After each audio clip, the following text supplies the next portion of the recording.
Everyone, आप सबका स्वागत है स्टडी जीके ज्ञान में। तो प्यारे विद्यार्थियों, मैं हूं रवि और दोस्तों आरबीसी क्लास 12 पॉलिटिकल साइंस से अप्रैल को राजनीति विज्ञान का पेपर होने वाला है। पॉलिटिकल साइंस के जितने भी लघुतरात्मक और निबंधात्मक प्रश्न है मैं मोस्ट इम्पोर्टेंट लेके आया हूं। तो आज आप क्लास को अंत तक जरूर देखें और आज की क्लास में मैं इन प्रश्नों को हल कराने वाला हूं। और दोस्तों, अति लघुतरात्मक प्रश्न और वस्तुनिष्ठ प्रश्न और रिक्त स्थान मैंने अगली क्लास में करा दी है, तो वो वीडियो भी आप जाकर देख सकते हो। तो दोस्तों, चैनल पर नए आए तो सब्सक्राइब जरूर कर दें, लाइक जरूर कर दें और अपने दोस्तों के साथ जरूर शेयर करें जिससे उनको भी फायदा मिल सके। तो प्यारे विद्यार्थियों, अपने पहले प्रश्न की ओर चलते हैं।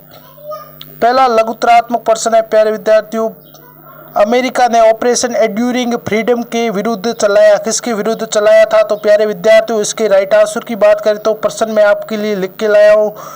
तो दोस्तों, अमेरिका में 9/11 के आतंकी हमले के विरुद्ध आतंकवाद के विरुद्ध वैश्विक अभियान छेड़ा, जिसे ऑपरेशन एंड्यूरिंग फ्रीडम के नाम से भी जाना जाता है। इस अभियान के दौरान अमेरिका ने आतंकी हमले के विरुद्ध आतंकी ठिकानों पर सैनिक कार्रवाई तथा आतंकियों की मौत के घाट उतारा था और कुछ आतंकवादियों को पकड़कर नामक खुफिया जेल में रखा था। ज्ञानता नामोबे नामक खुफिया जेल पर रखा था उन्होंने इन आतंकवादियों को पकड़कर। तो इसका उत्तर ये हो जाएगा। दूसरे प्रश्न की ओर चलते हैं प्यारे विद्यार्थियों, मोस्ट इंपोर्टेंट है, अंत तक जरूर देखें। दूसरा प्यारे विद्यार्थियों प्रश्न है, सर क्रिक विवाद का संबंध किन दो देशों से है? तो दोस्तों, ये वो देश हो जाएंगे, सर क्रिक 96 किलोमीटर लंबी सीमा रेखा भारत पाकिस्तान के बीच में है, जो भारत के कच्छ तथा पाकिस्तान के सिंध क्षेत्र में ये स्थित है तथा ये दोनों देशों के बीच सीमा विवाद है। तो दोस्तों, वो देश हो जाए भारत और पाकिस्तान। जो सर क्रिक जो 96 किलोमीटर है, जो लंबी सीमा रेखा भारत पाकिस्तान के बीच है, जो भारत कच्छ तथा पाकिस्तान के सिंध क्षेत्र में ये स्थित है, जो भारत के रेगिस्तान और पाकिस्तान के रेगिस्तान के दोनों के बीच जो ये रेखा है, वो सीमा रेखा जो इस तरह है तथा ये दोनों देशों के बीच सीमा का विवाद है। अगले प्रश्न की ओर चलते हैं प्यारे विद्यार्थियों। अगला प्रश्न है, भारत तथा चीन के बीच किन मतभेदों के कारण 1962 का सैनिक संघर्ष हुआ था? तो दोस्तों, भारत और चीन के बीच कौन सा वो संघर्ष, कौन से मतभेदों के कारण वो 1962 का सैनिक संघर्ष हुआ था? तो दोस्तों, चलिए शुरू करते। तो मैं आपको बताता हूँ प्यारे विद्यार्थियों, जो है इसका आंसर हो जाएगा 1959 में दलदलाई नामा के शरण दिए जाने के कारण चीन भारत ने से नाराज था और चीन एशिया में सर्वप्रथम शक्तिशाली दोस्तों माना जाता है, इसलिए शक्ति प्रदर्शन के लिए भी चीन ने भारत पर आक्रमण किया था। वो दोस्तों इसलिए किया था क्योंकि 1959 में दलदलाई नामा को शरण दिए जाने के कारण चीन ने भारत से नाराज था। दलदलाई नामा को शरण देने के कारण। अगला प्रश्न है प्यारे विद्यार्थियों, मोस्ट इंपोर्टेंट क्लास है, अंत तक जरूर देखें। आणविक ऊर्जा एजेंसी का क्या कार्य है? तो दोस्तों, आणविक ऊर्जा एजेंसी का क्या कार्य है? तो इसका उत्तर हो जाएगा, आणविक ऊर्जा का कार्य है ये संगठन परमाणुक ऊर्जा के शांतिपूर्ण उपयोग को बढ़ावा देने और सैन्य उद्देश्यों को इसके उपयोग को रोकने के लिए कार्य करता है। इस संगठन के अधिकारी नियमित रूप से विश्व के आणविक सुविधाओं की जांच करते हैं, जिसे नागरिक परमाणु संयंत्रों का इस्तेमाल सैन्य उद्देश्यों के लिए रोका जा सकते हैं। इस प्रकार दोस्तों इसका उपयोग किया जाता है। 7 का उत्तर ये हो जाएगा। अगले प्रश्न की ओर चलते हैं प्यारे विद्यार्थियों।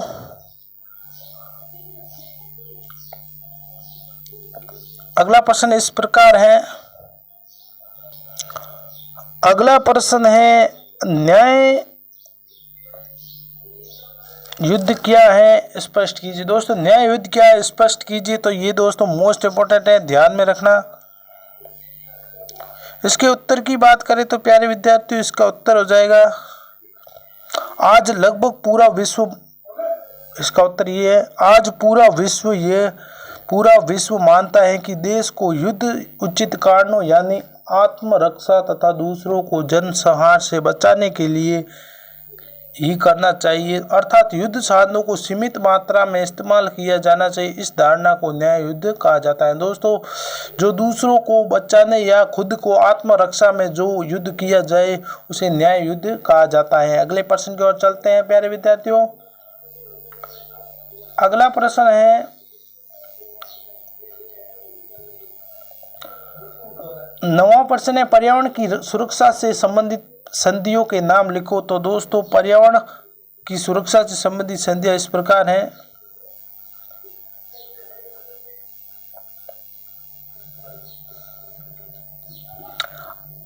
ये दोस्तों पहली हो जाएगी अंटार्कटिका संधि 1959। दूसरी है जो इस प्रकार है मॉन्ट्रियल प्रोटोकॉल 1987। और तीसरी है अंटार्कटिका पर्यावरणीय न्यायाचार 1991। दोस्तों इस प्रकार हो जाएगी। दोस्तों ध्यान में नोट कर लेना, मोस्ट इंपोर्टेंट प्रश्न है। अगले प्रश्न की ओर चलते हैं। अगला प्रश्न है, वैश्वीकरण के चलते किस कारण से अब विचारों को प्रवाह में राष्ट्रीय सीमाओं की बाधा रुकावट नहीं रही। तो इसका उत्तर हो जाएगा इस प्रकार, जो वैश्वीकरण के चलते किस कारण से अब विचारों के प्रवाह में राष्ट्रीय सीमाओं की बाधा रुकावट नहीं रही। तो इसका उत्तर इस प्रकार हो जाएगा।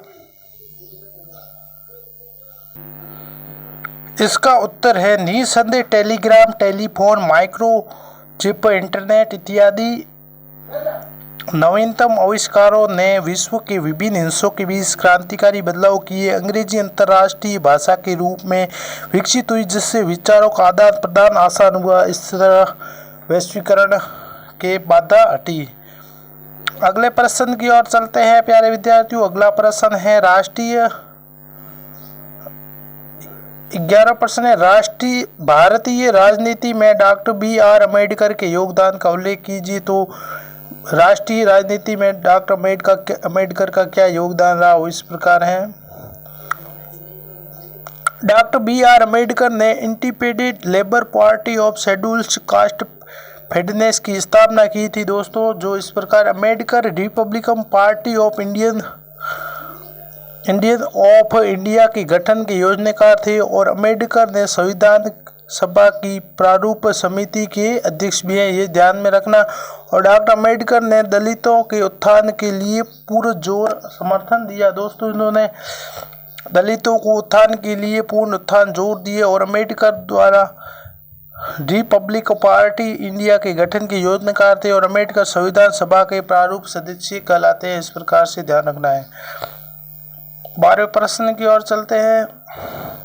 गैर कांग्रेसवाद का नारा कब व किस नेता के द्वारा दिया गया तथा इसका क्या परिणाम निकला। गैर कांग्रेसवाद का नारा दोस्तों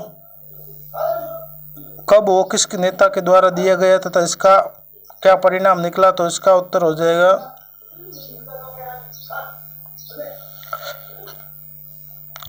चौथे आम चुनाव में 1967 से पूर्व समाजवादी नेता राम मनोहर लोहिया के द्वारा गैर कांग्रेसवाद का नारा दिया गया था। दोस्तों जिसका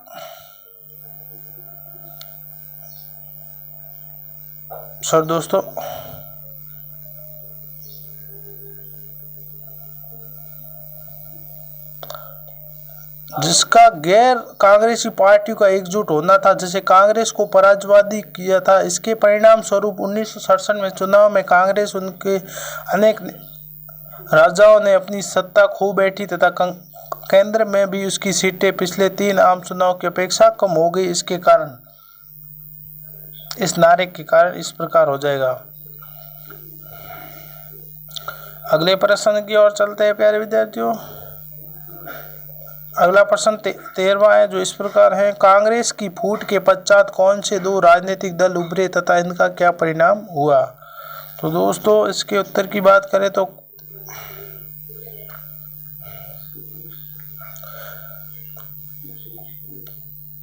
1969 में कांग्रेस विभाजन के पश्चात जो राजनीतिक दल के सामने आए वो कांग्रेस व रिक्विजिनिस्ट तथा कांग्रेस ओ कांग्रेस आर का नेतृत्व श्रीमती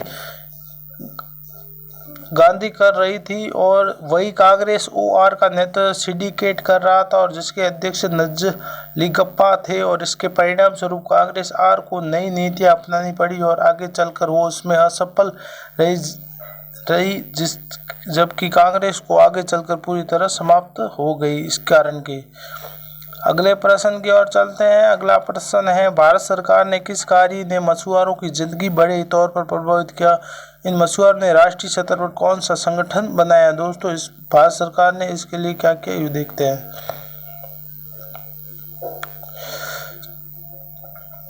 सरकार ने आर्थिक उदारीकरण की नीति के जरिए मशीनीकरण, मत्स्य आखेट व भारतीय समुद्र के बड़े पैमाने पर मत्स्य दोहन के लिए टाइम ट्राउलिंग जैसी प्रौद्योगिकी के उपयोग की अनुमति दी, जो मछुआरों के समक्ष आजीविका संकट आ खड़ा हुआ है। वे राष्ट्रीय स्तर पर मंच पर नेशनल फिश वर्कर्स फोरम के नाम से एक संगठन के रूप में आ खड़े हुए, जो कि केरल के मछुआरों के लिए आवश्यक थी। दोस्तों, इसका उत्तर ये हो जाएगा। 15वें के प्रश्न की ओर चलते हैं।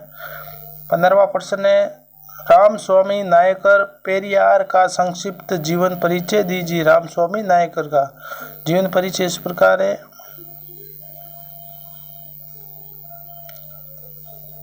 दोस्तों, ईस्वी रामस्वामी नायकर पेरियार का जन्म 1980 में हुआ था। इनका जन्म 1969 में हुआ था। 1979 में हुआ था। पेरियार के जातिगत भेदभाव का विरोध किया और हिंदी के उत्तर भारत की संस्कृति को दक्षिण भारत के थोपने के विरुद्ध आंदोलन चलाया। पेरियार के द्रविड़ उपबंग नामक संस्था की स्थापना की थी। दोस्तों, इसने पेरियार के द्रविड़ कस्पंग नामक संस्था की स्थापना की, ध्यान में रख लेना। अगले प्रश्न की ओर चलते हैं। अगला प्रश्न है,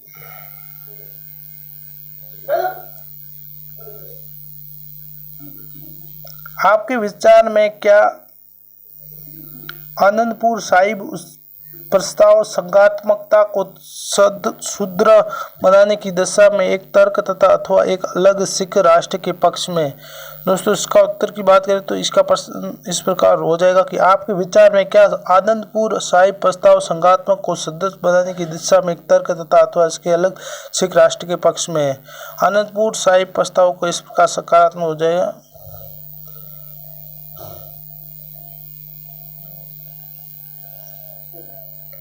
उन्नीस में आनंदपुर साहिब में हुए एक सम्मेलन में क्षेत्रीय स्वायत्तता से जुड़े प्रस्ताव को अकालियों ने अब तक के पास किया। उस प्रस्ताव के केंद्र राज्य संबंधों में पूर्ण गठित करने की बात कही थी और इस प्रस्ताव में सिख कौम और नेशनल समुदाय की आकांक्षाओं को जोर देते हुए सिखों को बोलबाला प्रभुत्व का वर्चस्व एक ऐलान किया था कि आपने इसी प्रस्ताव के कारण एक संघात्मक को दृढ़ बनाने के स्थान पर अलग ही सिख राष्ट्र की मांग के तौर पर देखा जाता है। इस प्रकार हो जाएगा। अगले प्रश्न की ओर चलते हैं।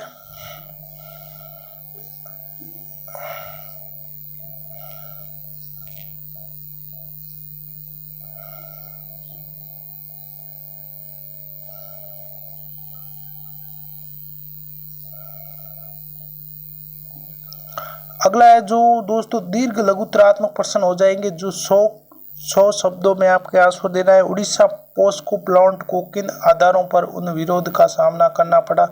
जो उड़ीसा है, जो पॉस्को प्लांट के किन आधारों पर उनका जन विरोध का सामना पड़ा? तो इसका उत्तर की बात करें तो इसका उत्तर इस प्रकार हो जाएगा।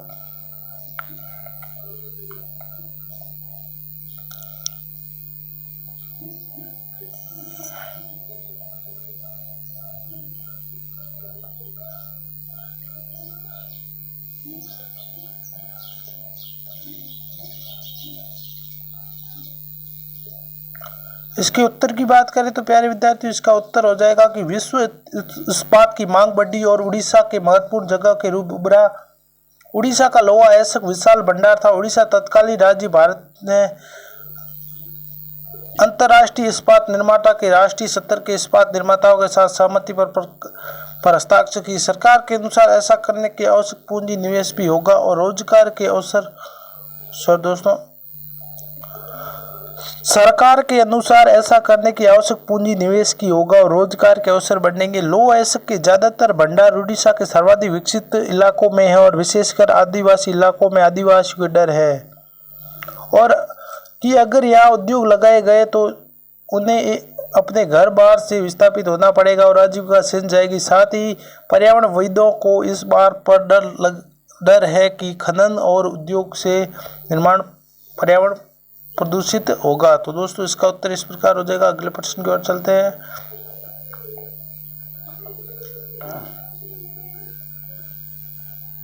अगला प्रश्न है 1962 में हुए चीन के युद्ध में किस प्रकार भारत की कई देश और विदेश को धक्का पहुंचा है। किन्हीं 4 बिंदुओं की व्याख्या कीजिए। 204 बिंदुओं की व्याख्या करनी है जो कि 1962 में चीन के युद्ध में किस प्रकार भारत की छवि को देश विदेश में धक्का पहुंचाया गया। तो दोस्तों इसके उत्तर की बात करें तो बिना टाइम वेस्ट के आपको जल्दी से बता देता हूं।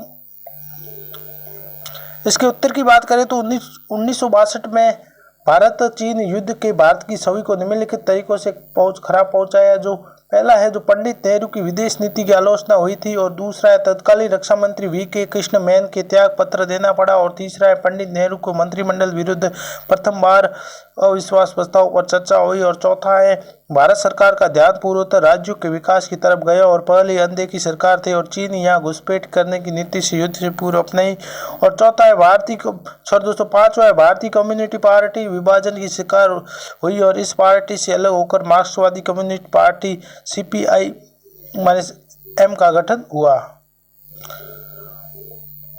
और छठा है भारत के अंतर्राष्ट्रीय छवि धूमिल हुई और सातवां है भारत को अमेरिका और ब्रिटेन दोनों से सैन्य मदद मांगनी पड़ी जिससे भारत का संबंध अधिक नीचे नहीं थे। इस प्रकार हो जाएगा। ये कारण हो जाएंगे।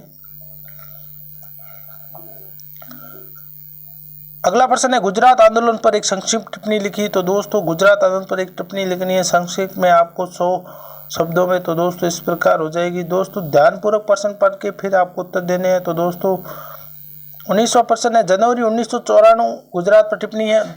जनवरी 1974 में गुजरात के छात्रों ने खाद्य तेल और अन्य आवश्यकताओं की वस्तुओं को बढ़ती हुई कीमतों तथा उच्च पदों पर जारी भ्रष्टाचारों के खिलाफ आंदोलन छेड़ दिया और आंदोलन में बड़ों राजनीतिक पार्टियों को सम्मिलित हो गई और इस आंदोलन में विकराल रूप धारण कर लिया और ऐसी स्थिति में गुजरात में राष्ट्रपति शासन लागू करना पड़ा था और विपक्षी दलों ने राज्य की विधानसभा के लिए पुनः ही चुनाव कराने की मांग की और कांग्रेस के प्रमुख नेता मोरारजी देसाई ने कि यदि राज्य में नए सिरे से चुनाव नहीं करवाए गए तो मैं अनिश्चितकालीन भूख हड़ताल पर बैठ जाऊंगा। मोरारजी देसाई ने अपने कांग्रेस के दिनों में इंदिरा गांधी के मुख्य विरोधी रहे और विपक्षी दलों द्वारा विपरीत छात्र आंदोलन के गहरे दबाव में जून 1975 में विधानसभा के चुनाव हुए और कांग्रेस इन चुनाव में हार गई। इस प्रकार हो जाएगा गुजरात के आंदोलन के बारे में। अगला प्रश्न है प्यारे विद्यार्थियों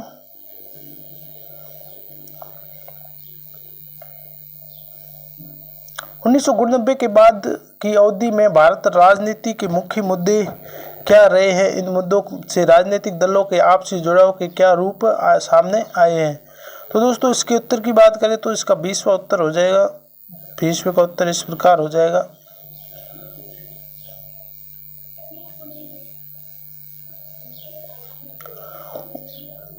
उन्नीस 1990 के दशक में गठबंधन की राजनीति उदय के रूप में देखा जाता है। 1947 ईस्वी में 1989 तक भारतीय राजनीति एक दल के प्रभुत्व पर आधारित थी और 1989 में जनता दल एक अन्य क्षेत्रीय दलों से राष्ट्रीय मोर्चा गठबंधन सरकार बनाई गई। इन चुनाव के बाद भारतीय राजनीति में क्षेत्रीय दलों को प्रभाव निरंतर वृद्धि हुई और 1991 में नरसिम्हा राव सरकार ने AIADMK व अन्य क्षेत्रीय दलों का समर्थन था और 1990 के दशक में गठबंधन की राजनीति में दो बातें अहम थी और प्रथम भारतीय जनता पार्टी राष्ट्रवाद के हिंदुत्व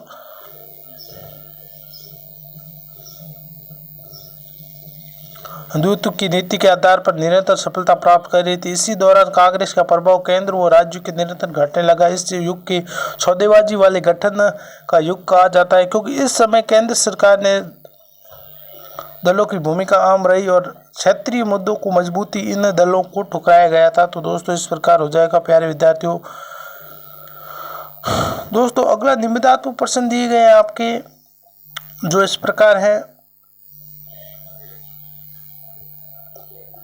उत्तर सीमा दोस्तों आपको 250 शब्द की है और दोस्तों वीडियो काफ़ी लंबा हो चुका है और अगले वीडियो में आपको निबंधात्मक प्रश्न लाइनों बाय लाइन समझाऊंगा। तो आप एक बार मैं आपको प्रश्न बताता हूँ, आप नोट कर लीजिए, आप किताब में से देखना, मैं एक बार पढ़ा दूंगा आपको। निबंधात्मक प्रश्न पहला है 21वां प्रश्न, निम्नलिखित पर टिप्पणी लिखे। शीत युद्ध पर अर्थ, शीत युद्ध का क्या अर्थ है? शीत युद्ध कालीन सैन्य संगठन, सैनिकों को क्या संगठन करने पड़े? और तीसरा है महाशक्ति द्वारा छोटे देशों को अपने गुटों में शामिल करने की आवश्यकता क्यों पड़ी? और अथवा में प्यारे विद्यार्थियों इस प्रकार दिया गया है, गुट निरपेक्ष देशों और नव अंतर्राष्ट्रीय अर्थव्यवस्था की मांग क्यों की गई? कारण समझाते हुए नव अंतर्राष्ट्रीय व्यवस्था पर प्रकाश डालिए। और 22वां प्रश्न है, यूरोपीय संघ के गठन की प्रक्रिया को समझाइए। और अथवा में चीन के आर्थिक उदारीकरण की प्रक्रिया को चरणबद्ध के रूप में समझाइए। 23वां प्रश्न है, स्वतंत्रता प्राप्ति के